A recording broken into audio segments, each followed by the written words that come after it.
candidate wao huko ndio wa mwisho, candidate wao hapa ndio wa mwisho. Sasa kuonga ndio itawasaidia? Alafu wameanza kujigamba hapa eti wataiba, watafanya namna gani? Tutakuwa wapi wakiiba? Mtakubali hiyo maneno? Hapana. Tutaamuka asubuhi na hawa nataka kuambia wasikie hivi. Sisi ni watu tunapenda amani. We do not like to be provoked and we want to respect the law na to respect democracy. Tutapiga kura na tutakuwa kwa amani. Only if that is how they are going to behave. Wakiheshimu sheria, sheria haiwezi kuwa inaheshimiwa na sisi watu wa opposition, lakini wa serikali hawana haja na kuheshimu sheria. Sheria ni yetu sisi wote. Na sisi wote tunahitajika kuheshimu sheria. Kwa hivyo wale wa serikali waheshimu sheria na sisi tutaheshimu sheria.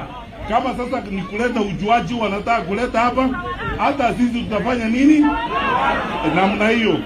Kwa sababu tutakuwa hapo wakihesabu hesabu, wakileta ujauri tunaleta ujauri, wakienda mbele tunaenda mbele. Tutaonana na wao huko wakati huo.